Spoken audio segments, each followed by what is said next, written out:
Ladies and gentlemen, welcome to episode 25 of the Survival Project. Today's episode is all about something that affects every single part of our health, but so many of us actually struggle to get right. And that is sleep. Sleep is something that's actually been a major issue in my own life the last couple of years, so I'm actually buzzing to get a chance to talk to Tom and get all his expert advice. Tom Coleman is a health scientist and sleep specialist who has worked with elite athletes, shift workers, corporate teams, and people dealing with some of the most severe sleep issues imaginable. If sleep has been a struggle for you, this episode can help you get back on the right track. And I know that because it's actually helped me too. So let's get into it. Good morning, Tom, and thank you so much for joining me. Good morning, how are you? Good to have you here. Sleep has always been an issue that I've had for years, so getting an expert like yourself on, I don't even mind who's listening. This is all for me, you know? Fantastic. But I suppose for anyone who's unfamiliar with your work, Tom, could you dive into the work you do for us, please? I suppose it's changed over the years, to be honest. I kind of let people know how I got into sleep. I'm a health scientist, qualified nearly 20 years ago now, and I initially worked in nutrition, and I got to work with some teams and high-end athletes and stuff because they seek out the answers, you know. And I asked the question because my obsession became recovery, because my job was to get the athlete as recovered as possible for training or for the match or for whatever event. And so I became obsessed with recovery. And I asked the question, what is the biggest impact on recovery? Surprisingly to me, sleep came back as the answer. So from that, I contacted a company in the US who worked with military grade tech in measuring sleep with special forces soldiers and high risk jobs and elite sport. And I managed to convince them to send me over 5 of their units, these wearable units, and they don't deal with the public. They just deal with these particular cohorts, these groups. And so from that, then I analysed the sleep patterns of elite athletes, and I knew the tech I had was validated against the gold standard, whereas the Whoops and the Fitbits aren't. So their accuracy level drops down and people get obsessed and, you know. So I worked in that space for a while. Then I had people contacting me. Then I got sucked into corporate. A lot of my work today is in corporate, in shift workers. I've done a lot of consulting, creating material, advising shift workers because they have it really rough. So I've worked with the HSC. I've done a lot of work with the nurses. Just finished a piece for the Royal College of Surgeons on materials they've produced to support their nurses. And on Garda, I've worked with a lot of different shift working groups, and it's, you know, they do need support individually. A few years ago, I'd done a lot of work individually. The thing about my job is the worst cases come to you first. The absolute worst cases that they've tried everything up into and they're taking all kinds and they're only getting 1 or 2 hours a night. So the hardcore cases came to me and I had to try and crack them, which was a great way to really see if you knew your stuff, you know, because sleep is a complex thing. So I still have people coming to me. I open up my diary the odd time and let 2 or 3 clients in, kind of thing. I'll have people writing to me, begging me for help, and then the pain goes away very quick. That's the thing with sleep, you see.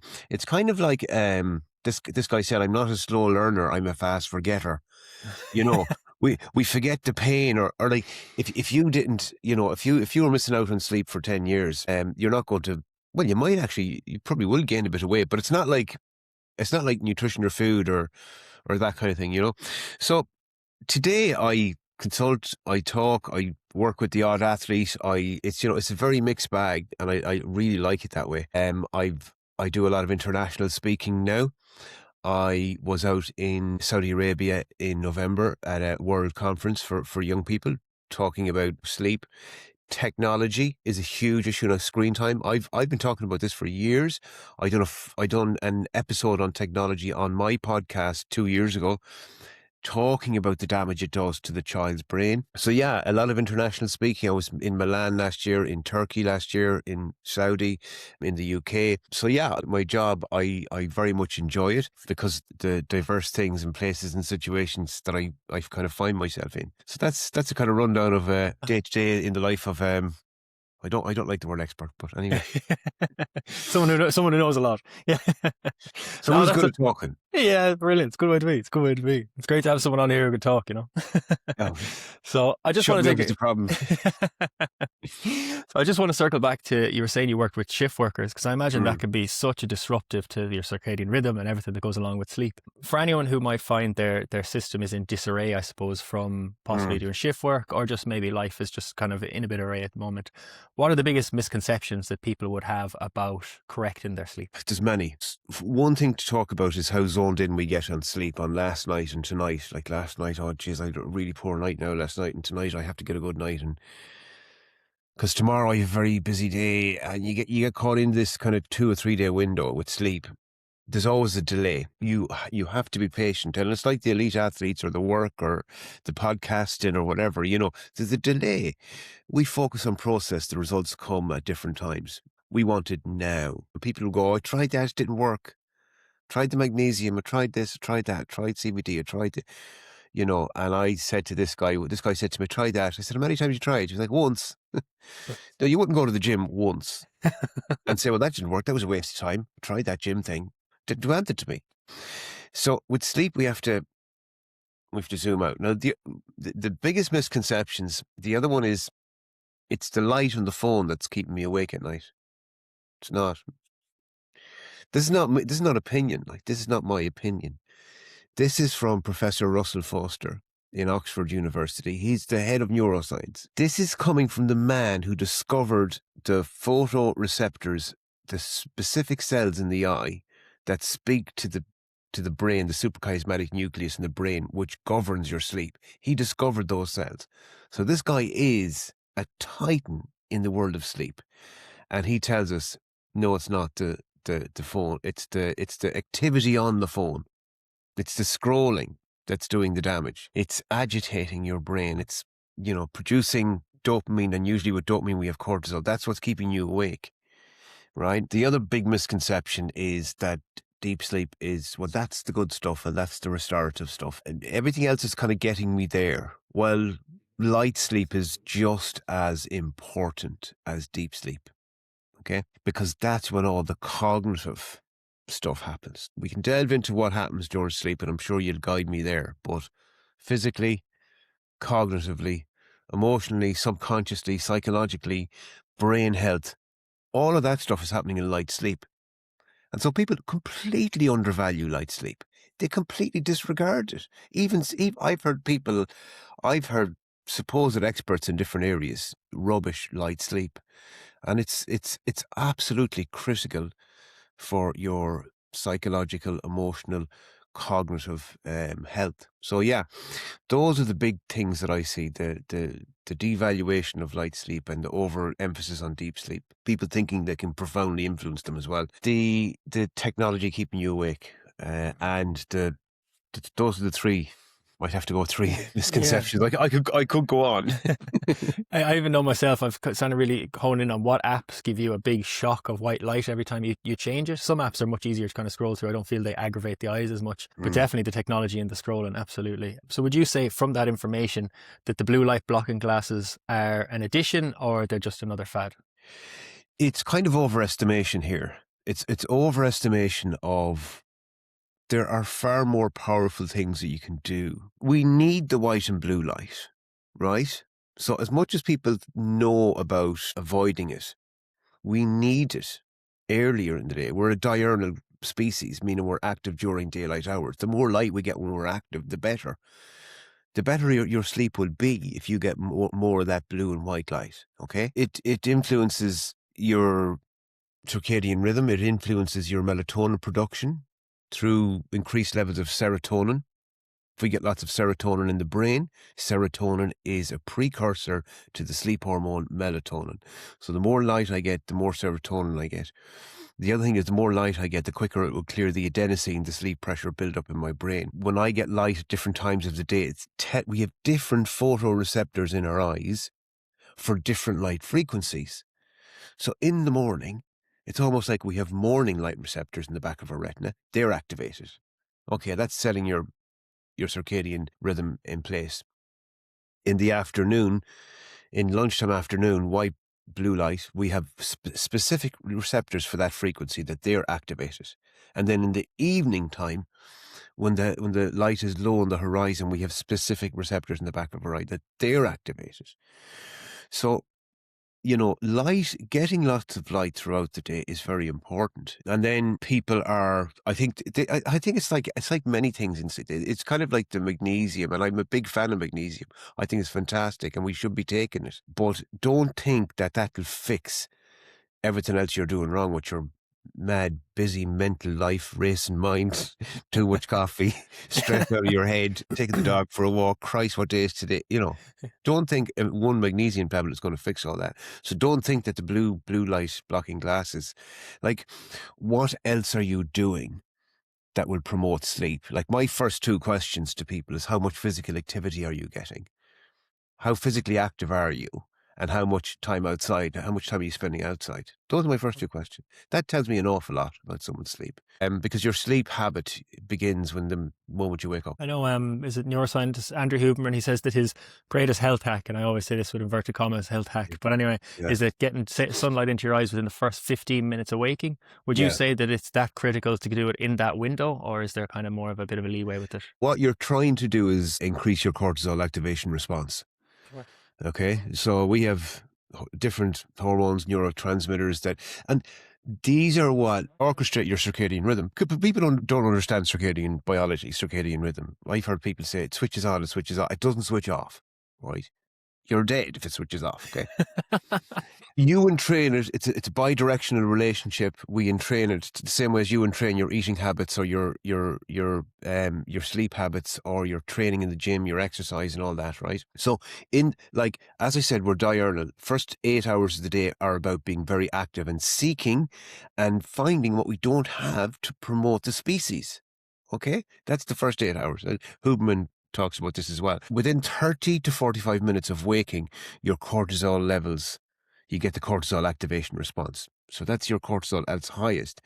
The function of that cortisol is to help you get what you don't have, is to build shelter, find calories, learn. And this is where people, they can align their work day with this. Now, what you want to try and do is get light. Light can boost cortisol activation by 50%. 50%. That's huge. Exercise can also boost cortisol activation by 50%. So what Huberman's kind of saying is, like, I don't think the window is that narrow. I think it's broader. He does contradict himself a little bit sometimes. I would get outside kind of 30 to 45 minutes, and then that's going to really help the cortisol, clear the adenosine, set the timer. The other thing that morning light does is it sets a timer for melatonin release 14 hours later, 16 hours later. So yeah, I'm a big fan of lots of light, definitely. And just in the aspect of light, we're obviously in a few of the darker months here at the minute. You see different things online. I see a lot of them on Amazon, is these like sunlight lamps to like gently, like as alarm clocks.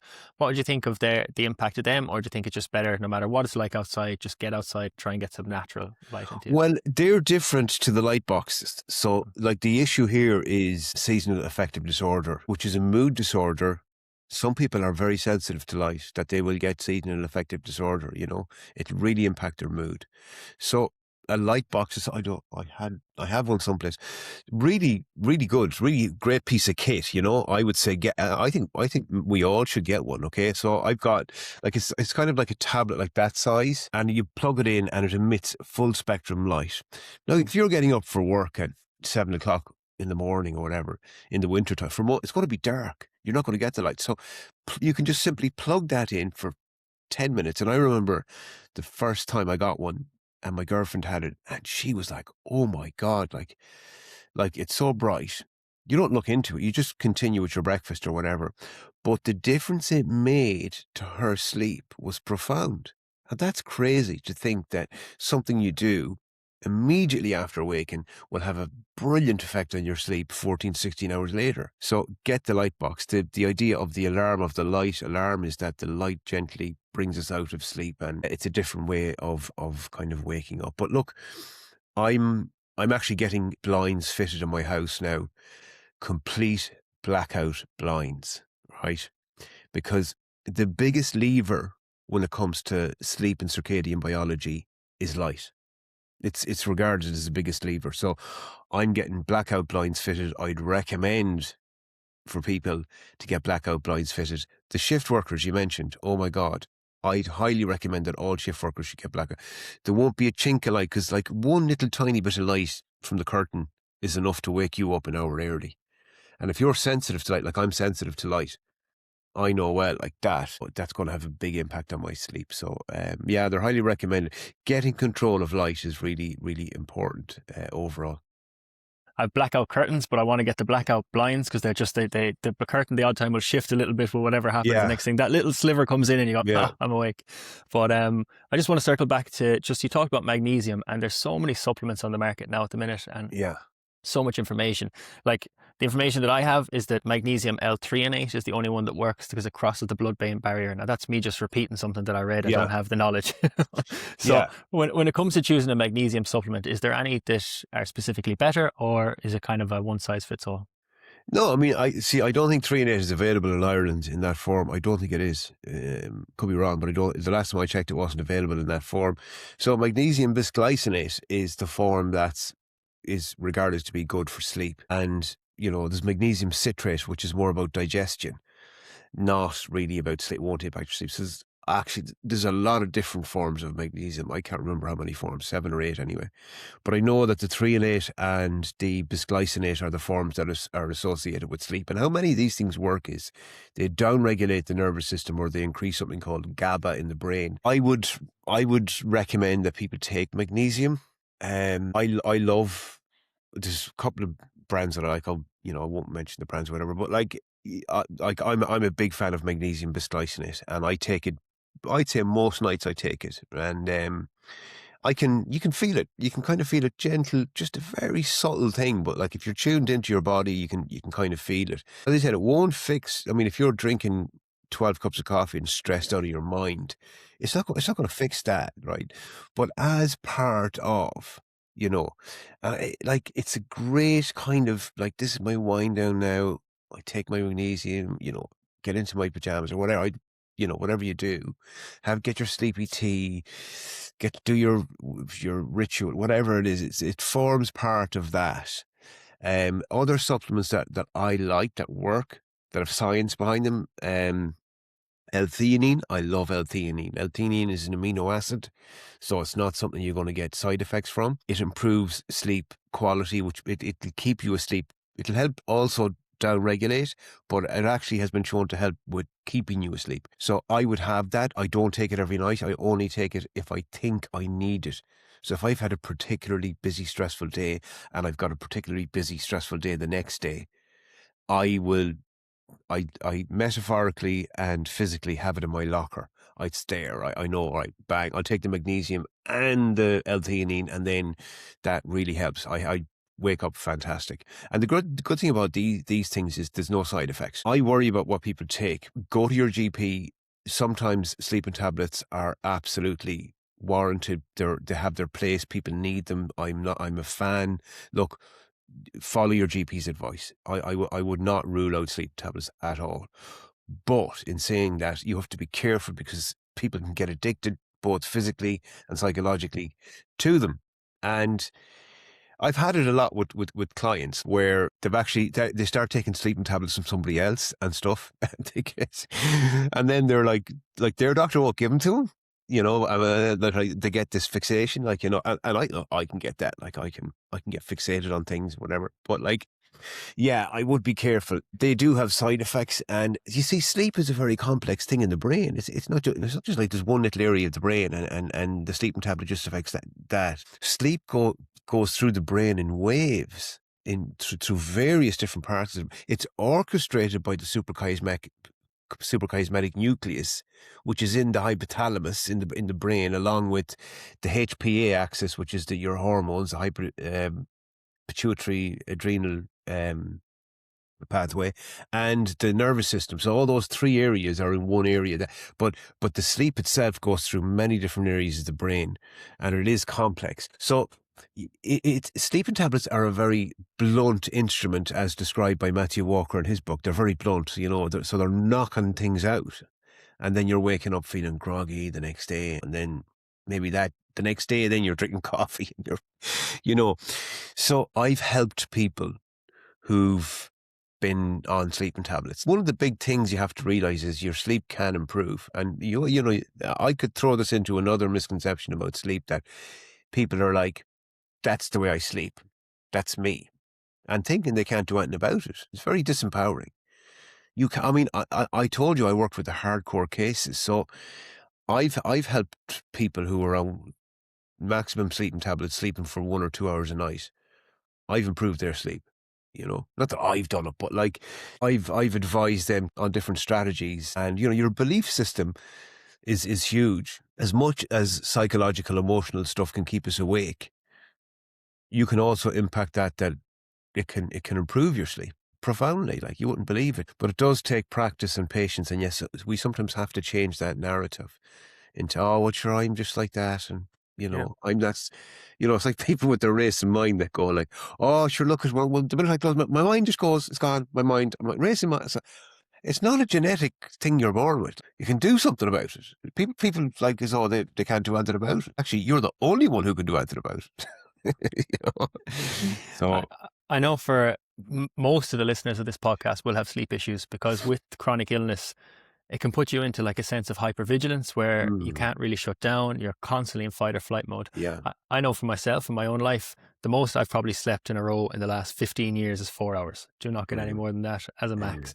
And even at the moment now, I previously have been, I won't say addicted to sleeping tablets, but yeah, I'd take one and then I'd think I'd need two. And then I was up to a point where I was taking 4 or 5 a night. Ridiculous yeah, behavior. And I wasn't falling asleep. I was getting just groggy and not shutting down. So I yeah. was stuck in this kind of, I suppose, hyper awareness. And for Mm, some reason at the moment now, I've kind of dropped back into that hyper awareness. Now I've done a lot of traveling. I definitely jet mm, lagged. My body clock's all over the place. yeah. So I'll get into bed at 10, 11 o'clock at night. And by 6 o'clock in the morning, I'll still be awake. And around then I'll get sleepy. For Mm, someone who's kind of stuck in that almost sense of hypervigilance or fight or flight mode, or their rhythm is completely off, what would be the mm. first steps they should probably take to try and get things back into a normal cycle? The idea with anybody is to detangle the sleep issue. So we talk about what are the reasons that people have sleep issues. There's 4 categories. So we first talk about the physical components of sleep. And this is light, exercise, caffeine, food, routine, physical environment. All of those things are kind of physical, control the controllables kind of job, right? So we can in some way control all of these things. That's the first category. Second category is psychological, emotional, all that, right? So stress, anxiety, racing mind, belief system around sleep. Extremely powerful. Can override all the physical stuff at a whim, And we've all been there. Rotisserie chicken in the bed, rolling around all night, not sleep, and giving yourself a hard time, The third area is medical, sleep apnea, restless leg syndrome. There is a classification of sleep disorders, okay? And then the circadian misalignment is the fourth area. So that's the shift worker or the jet lagged person. It's to try and understand, and that like what I've done with people is I've asked them tons of questions. I just sit down and ask you questions like, I don't fix your sleep. I don't go into the room at night and start when you're asleep. Good man, you're doing great now. Stay more REM there, good lad. What I do is try and figure out like why you're having the sleep issue, and then we start making little changes in your daily routine. So obviously we maximize all the physical stuff. So you are getting outside, you are getting light at least 3 times a day, right? You're getting lots of exercise. So what puts you to sleep? Melatonin and sleep pressure, adenosine. So sleep pressure builds up when you're awake in the brain. It's a chemical, right? It's not a concept, it's a chemical. And a byproduct of ATP production in energy or exercise, a byproduct of exercise is adenosine. So your body and your mind are keeping track of how physically active you are, and they're dumping that chemical into your system. He's very active. Put lots of the adenosine in, and that's going to help push you to sleep and keep you asleep, right? So we want to try and maximize all of the physical components. So we control the light, the caffeine, the food, we do the routine, you talk about psychological safety. So making sure your bedroom environment is very psychologically safe for you is really important. all of that stuff. And then what we're doing, like the first line treatment for insomnia is giving yourself a window of saying, right, we're going to go to bed at 12 and we're going to get up at 6. We're going to go to bed at 11, say, but we're going to try and sleep from 12 to 6. Okay. No matter what time you sleep at, you get up at 6. Even if you're awake and you fall asleep at 5:30, you're getting up at 6. So you're creating a solid block for your brain, and you're going, right, this is your chance to sleep. Outside of that, you're not sleeping, kind of thing. Okay.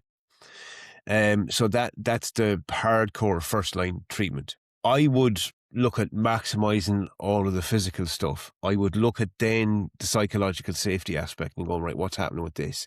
And that's where you need to downregulate everything psychologically, cognitively, emotionally, and learn some body scans and learn some meditations that reassure you that there's nothing going on. And like this takes weeks of doing this. And you're not, like, your goal isn't sleep. I'm going to do this and I'm going to fall asleep at the end of it. I think that's a trap that people fall into.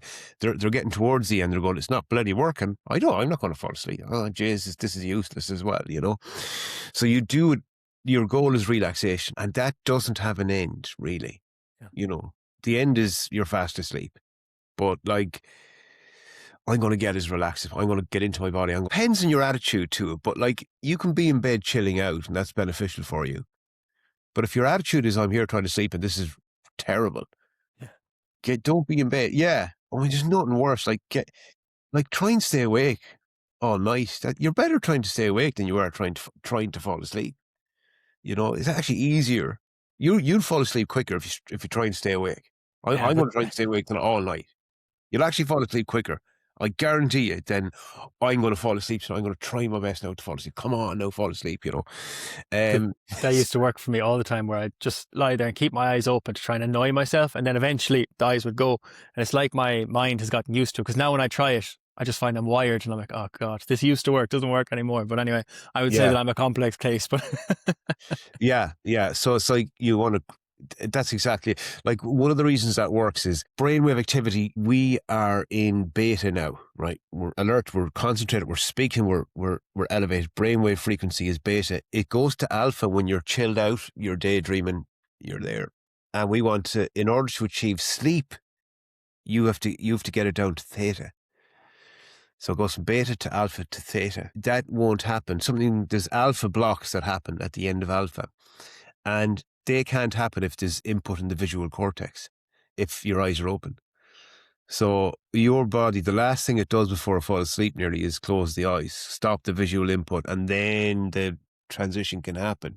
It's a great way to build a bridge to sleep, because stage 1 sleep is hypnagogia happens, which means you hallucinate. So I encourage people to close their eyes and do a visualization exercise.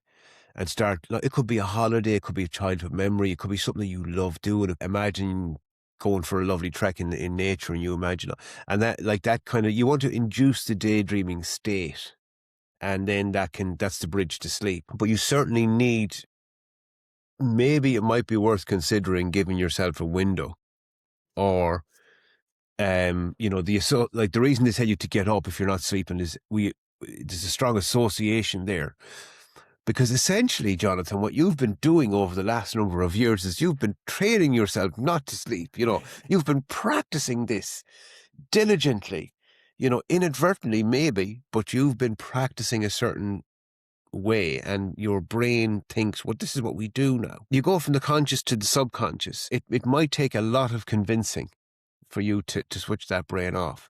It does take a lot of convincing for many of us. If we get into that hypervigilance state, that can be a lot of work on the front end, and a lot of relaxation, down regulation, and then not getting obsessed with results either. Like, I'm going to do this now for 6 weeks or 3 months. I'm going to do this every night. I'm going to have this kind of drill that I do, and I'm not going to, I'm going to give up. So even if that means, but I'm going to get up at this time every day. And eventually your brain will figure it out and go, okay, and you'll start to notice. But there'll be ups and downs, there'll be regressions. Like, I have a young child at the moment, so the sleep sleep will be going good and you think you have it sussed out, and then there's a regression. So that happens with that. It's never a straight line journey. If it was that easy, I do A, B, and C, and then it's sorted out, and then that's grand. It's not like that. So it does take time. So be patient, set up a system, have an A plan, a B plan, and a C plan, and a give up. I don't give a damn plan. And, don't judge yourself. Stop giving yourself a hard time for it, as well. I know a lot of my friends now would be new mothers, new fathers, and the first Yeah. thing they talk about when I see them is, oh, I'm not sleeping. Baby's Yeah. not sleeping. What advice would you give to them for someone whose baby is kind of ruling the roost at home at the minute and sleep is just all over the place? You have to learn your baby, but you don't let the baby dictate terms either. There isn't an off button on the back of them. Like, they're into this world and they're learning everything. Like, they have to learn the world. You have to gently try and entrain their system because they're not getting any melatonin. They were getting their own melatonin. They were sleeping in the womb a lot, right? They were getting their melatonin from mommy, from the umbilical cord. And then they're pulled out there and they're not producing their own melatonin, so they get it from breast milk. And then eventually they start creating their own melatonin. They start just randomly spurting it out. And then they just eat, sleep. And like, we had this with my son, There he'd be like during the daytime, hands up, flat out asleep. Like, we could be shouting and I could be leaning over talking to him like just as loud as I'm talking to you now, and not like him flat out. And then bring him up into the bedroom at 7:30 or 8:00, like, and he could be sleeping, and then you put him down and the eyes open, and then he's looking at me, gurgling away, like, all cute, going like, and he's all of a sudden he's awake, and then he'd be awake then from 8 to 12, basically crying, giving out, feeding loads, a cluster feeding they call it, right? It's survival mode for parents. Like, Jesus, like, give each other breaks, like, uninterrupted window. You're in the other room. Wear headphones so you can't even hear the baby cry. If he's crying, I'll sort it out, kind of thing. Like, you have to work as a team here. You have to tag team it. You know what I mean? Over back, or no point in two people being exhausted and tired and cranky. Oh my God, right? But with your child, it does take time. You're in training them. You're learning your baby. They go from 2 or 3 naps a day, and those, at the beginning, those naps are hard. But right, like my son now, he's just over 2 months. And he's getting a lovely rhythm. He's sleeping through the night, most nights he's sleeping through the night. He has his morning nap, that's pretty well established.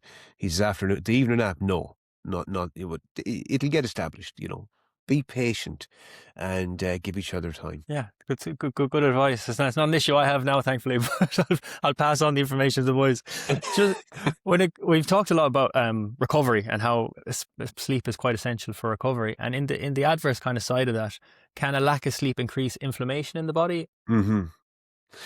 There's a bi-directional relationship there with sleep and inflammation. So, like, inflammation is part of your immune response, your innate immune response when you do damage in the body. Like, so we need inflammation, right? But it's different it's like stress, right? Same as stress. There's chronic and there's acute, So if I bang my hand, I need inflammation to protect it. Or if I get a thorn in my hand, or if I injure any part of my body, inflammation is there to protect you, okay? And it rushes a load of blood in, and there's inflammatory cytokines and a lot of other things that happen in the immune response. But inflammation is kind of part of it, right? Now, if I have inflammation, that actually will encourage my body and create tiredness and tell me to go to sleep. So if you get inflammation, it actually will push you to bed gently. Isn't that incredible? And then when you go to bed and sleep, that will mediate the inflammation, the inflammatory cytokines, which again is hugely important. Like that, and that happens in slow wave deep sleep.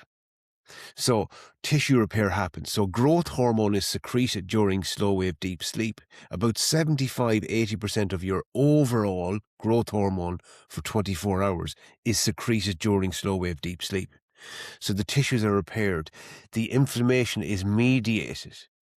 So the immune response is mediated We don't want people like, I want to boost my immunity. Well, maybe you don't, because maybe you have an overactive, like part of an overactive immune response is inflammation, is chronic inflammation, right?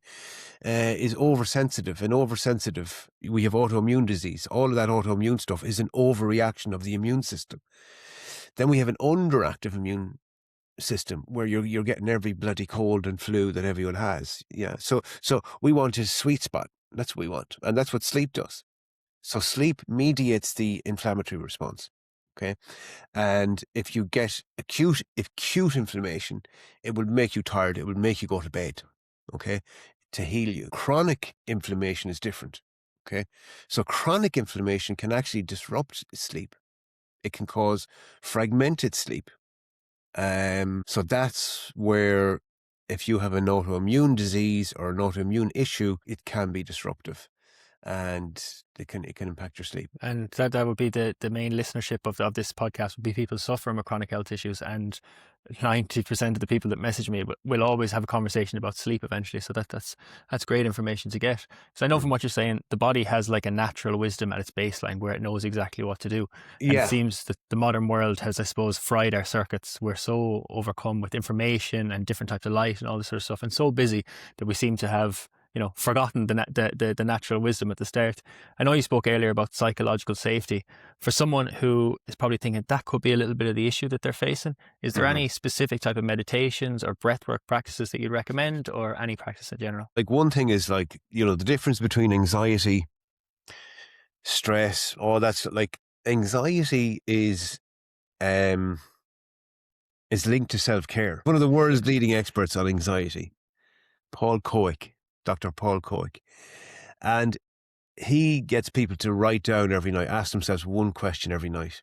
And that one question is, what did I do today that was good for me? If you write down the answer to that after 3 weeks, your anxiety levels drop, which is incredible, which is mind-blowing. It's not the first example I have of our brain punishing us for isolating or being alone. Like tachykinin, you might have heard Hoopman talk about tachykinin. Tachykinin is a chemical that's released into the brain if we isolate ourselves too much. And it creates fear and paranoia and all this other stuff.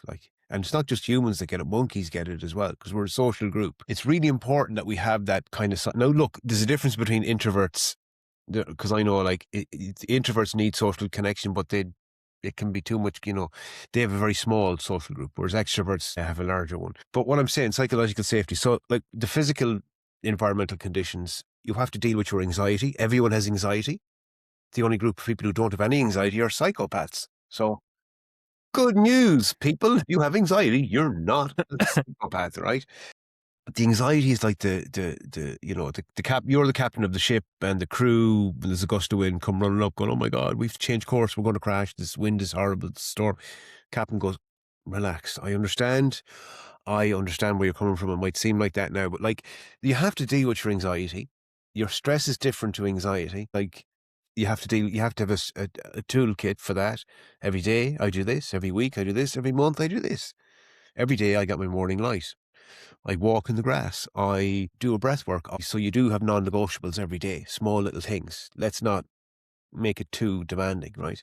Every week, 3 times a week, I do a sauna, or I go to the gym, or once a month I do a trek in the mountains, 20k, right? What's your toolkit for stress? Okay. Same systems that control stress control sleep. Same system. So anxiety, stress, psychology, what are you doing for all of these things? Because you cannot think your way out of all these things.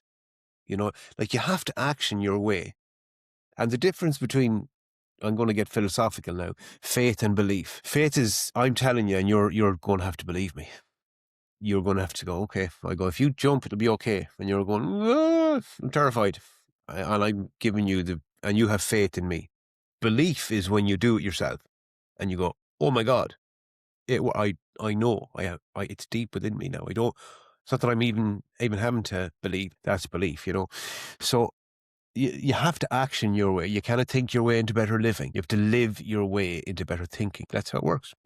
You get the courage after you do the thing that makes you afraid. There's nobody that gets the courage before. They're afraid of something, and then they suddenly get the courage and do. No, that's called bravado. right? That's the difference between bravery and courage, you know? So you do it despite the fear. And then after you get all charged up with the courage. It's nuts how it works, right? But that's how it works. So, I mean, what are you doing? What action am I taking in my life? And sometimes you have to go through the fear, feel the fear, and do it anyway. I think that's a line from a book, I think, somewhere. But yeah, that is important. So create the physical environment, do what you have to do during the day, and then you have to go with it. You have to do whatever you have to do. Action is the only thing that can breed success, and using your mind to change your mind obviously is kind of nearly like getting stuck in a cycle and stuck in a loop. Whereas if you can actually take the action in the first step and show yourself proof, like, you know, give yourself the Yeah. belief to actually change the system, is Yeah. great advice. For different sleep supplements like melatonin, magnesium, we've touched on magnesium and sleeping tablets. Melatonin, I hear such divided information on it. Some people say it's good, some people would say no, you should only stick to maybe 1 gram or whatever like that. What's your thoughts on it? Well, do you know what? Like, I mean, it's a hormone. It can only be prescribed in Ireland. You shouldn't be able to buy it online. And Matthew Walker tested a load of different supplements because you can get it over the counter in Spain and US. So he tested a load of different magnesium products, and he found some of them contained half the amount, some of them contained 10 times the amount. So you have to be careful with it, right? Melatonin is only concerned with sleep onset. It won't keep you asleep. It will help put you to sleep. It can kind of reset the pineal gland. Like, it's a bit like testosterone. Like, if I'm taking a load of testosterone, my body will recognize high levels and then shut off my own production. So if you start taking copious amounts of melatonin, your brain might go, God, we're producing a lot of melatonin, no need to produce as much. Like, we produce melatonin in our gut health and sleep and stress are all very much kind of tied. Like, that's circadian biology. And as well with melatonin, for women, it is an antioxidant for unfertilized female eggs. So that's why they call the night shift the infertility shift in nursing. Also, there's a lot of research. I was contradicted on this, but I looked it up, and there is a lot of research which will say that melatonin can delay puberty in children. So be careful about giving. You'll always get this in science, right? Always. More research is needed. Science never likes to definitively say that this is the case. You know, they never do. But overall, generally, it's pretty safe. Like, the long-term use of melatonin is pretty safe. I would avoid things like, you have to be careful with antihistamines, like things like Nitol, and I don't care. Like, I'll say it. Because again, it's not me saying it, it's Russell Foster saying it from Oxford, saying that long-term use of first-generation antihistamines, let's not frighten the life out of people. Some people, especially with autoimmune disease, with long-term, they have to take anti-inflammatories all the time. They're fine. Your doctor knows the difference between first generation, second generation, third generation. But things like Nitol are first generation, and long-term use of those, they're not designed for long-term use. And in fairness to Nitol, they do say it on the label. Short. But long-term use has been associated with early onset dementia, according to Russell Foster. So if you're on them long-term, your doctor will know the difference. He will have you on the correct ones. Okay, so I don't want to frighten the life out of people here either. But what I want to say is, be careful. Like, I'm sometimes worried about the solution that people have rather than the problem. Like, what are they doing? You know, they could be drinking liquid solutions, bottle of wine to knock them out at night. You know, that's not good. You know. I think when you have to go down the route of using any form of a chemical, whether it's alcohol or Nitol or anything like that, you're kind of on a slippery slope. Whereas going back to the basics and figuring out what's actually causing the root cause of the problem, rather than masking it with the supplements and maybe some a bottle of whiskey. Yeah, very true. But like, go look. I'd be a fan of, like, I'd get the magnesium, the L-theanine, maybe GABA, stuff like that. You can incorporate it and give it a good go. Give anything a go for 6 weeks. Despite the result, don't get too excited if you're start sleeping, or don't get too down on yourself if you're. Do it for 6 weeks, form a routine. Sometimes what will happen is what happened to you is like, something will work, then it'll stop working. So, you know, you have to explore a bit more, try some different things. We've covered so much today, and even from my own reset. At the minute, I'm in the middle of just started doing a monk mode, and my whole thing was I have to make sure I get up at 6 a.m. every single morning, and all these different things. So I just kind of reiterated in my mind, I could be on the right path to get the sleep back. So Oh yeah, I mean, do you know what I find fantastic as well is a sea dip, cold dips. yeah, They just seem to reset the system. I'm a big fan of that. Like, I'm a big fan of just like physically working with your hands outside. Like, if you can get chopping wood or working in a garden, one of my like look last ditch things is like get out in the garden. Good time of year to do it. Start preparing, like digging, just get involved outside with your hands in the clay and stuff like that. Come in for food. Come in when it gets dark. Come in then when your day is done, when it's dark, and you have a good bath and a good meal. Jesus, that'll go a long way to sorting your sleep out. Like, you know, yeah. there's very few farmers, physical people coming to me with sleep issues. Like, very few. They're too tired, but they're not like that we're all head busy now. Like, we're so busy. And like, I'm included in that. I can be typing all day, driving, typing. You know, I'm up here. I'm a friend of mine is a therapist. He says, it's no wonder the world is full of headers. We're all in our heads, you know. Yeah. Completely. And you see it in everyone. Everyone is so busy, and we're all fueling with so much caffeine to get through the day, cans of Monster, all these different things. Like, you know, everything is more and more and more rather than yeah. yeah. Go with the rhythm. People say, how do you beat the afternoon slump? I'm like, would you not go with it? Like, would it not be wise? Your body's telling you something. Do you think you're you know more than nature here? You know, I mean, I haven't. Jesus, those energy drinks are insanely delicious. Yeah, but I'd say it's been. Oh man, it must be close to 10 years since I had one. It'll never pass my lips again, ever. Yeah. What a chemical cocktail of like nitric oxide. Not even because nitric oxide is very good for us. I can give you the natural version of an energy drink, and that's get a load of beet leaves and whiz them up and drink them, and it's a vasodilator full of nitric oxide. Boom! Brilliant. I used to do that for the gym. People laugh. Oh my God. I used to call it swamp juice. Whiz it up, drink it, and a couple hours later, man, everything is, or, you know, actually within 20 minutes, it opens up all the blood vessels and you're wired. That's the leaves off the beet root. Yeah, because they're like beet it lowers blood pressure. It will massively increase nitric oxide levels. And the same stuff that people take, same scoop that people would take for the gym, that give them the tingles on the forehead, the nitric oxide. You're getting that in its natural form, and it's fantastic for you. So yeah, so the cold water, the physical exercise. Don't be giving yourself a hard time about it. Like, don't be giving yourself that. I mean, that's huge for people. Like, don't be giving themselves a hard time, and give it 6 weeks, give it 3 months. The results, don't read into them too much either. Like, you know, see what it's like at the end of it. I suppose consistency and just sticking to the journey rather than focusing on the result is kind of the key thing, and detaching from being like, oh, I didn't sleep last night. Rather than, okay, I'm on the journey to get back. Analysis is paralysis. You know, like those people who are checking their Fitbits to see if they're hitting their sleep cycles, their sleep just gradually gets worse and worse and worse and worse. You need to just throw away that device, right? Forget about it. That's why I got rid of my Whoop. I tossed it. I couldn't keep looking. It was pissing me off. I was like, I didn't sleep last night. You know?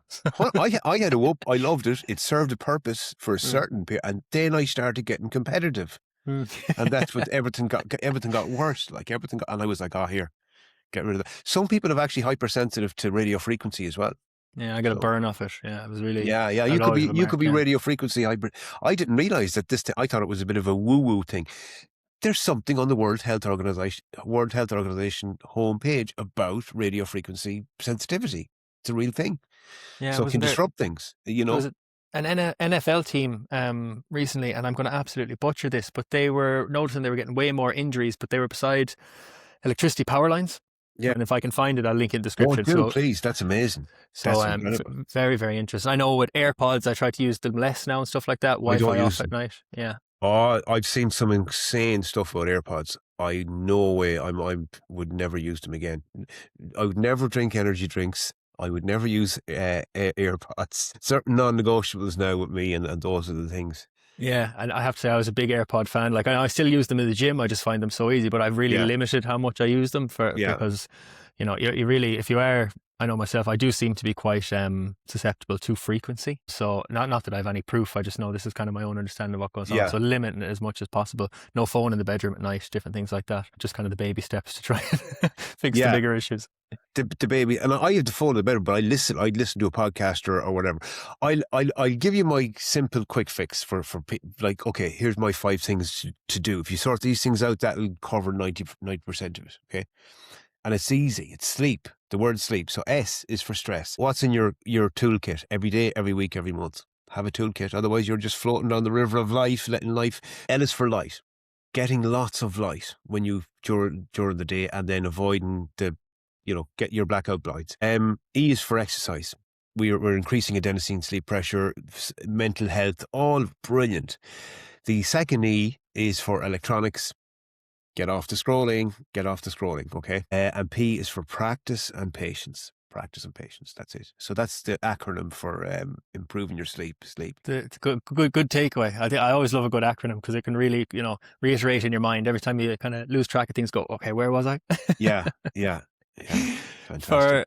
Is there any particular, if there anything we haven't covered that you'd like to share with the listeners? I would say that like all of the systems are not isolated. Like within circadian biology and the human, don't forget the human in all this as well. That it's not like we tend to compartmentalize everything with, nutrition and sleep and exercise, and they're all very much married up together, So get lots of your anti-inflammatory foods into you. In the meal at the right time, in the evening time, having your main meal in the evening time.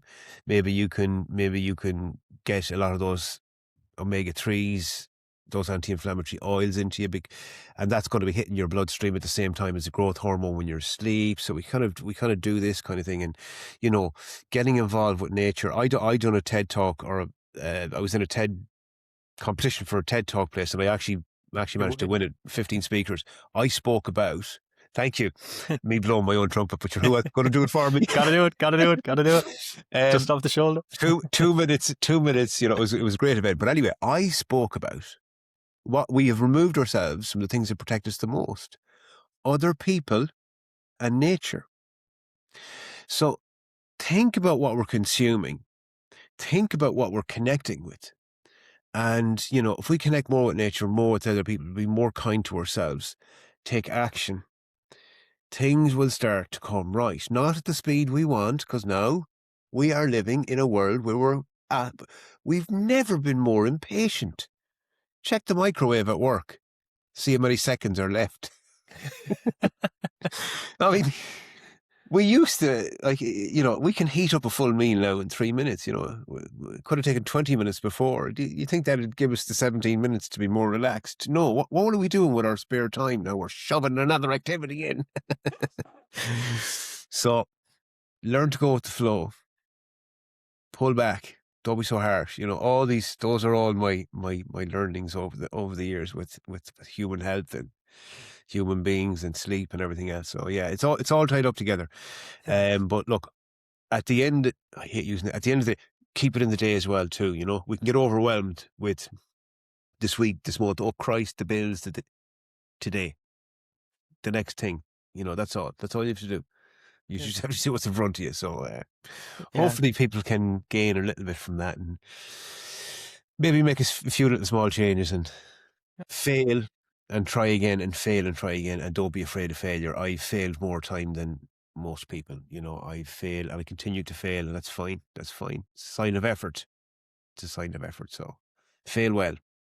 The best lessons always come from our failures. I suppose we win all the time. What are you really understanding about your life? But in the losses, that's where we kind of seem to come back the strongest. So it's great advice. I'm from Mayo. I know all about that. There's a lot of pain. A lot of pain in that past. Yeah, a lot of pain. But look, keep at it. Keep at it. Yeah, that's it. You just have to keep going. One last question that I have for you before we finish up is: what does happiness mean to you? Happiness means to me, no, it's a great question. I mean, it's not. I heard a monk answer this question, and it's not something I pursue at all now, because I'm not a Buddhist, but they say in Buddhism that the greatest suffering comes from the pursuit of what you think will make you happy. Happiness to me is to be with myself in the present. And my greatest happiness is to be with my sons, you know, and to be absolutely present with that child. You know, he's 7. And when I'm with him and I'm absolutely present with him, oh, this I'm full of joy, you know.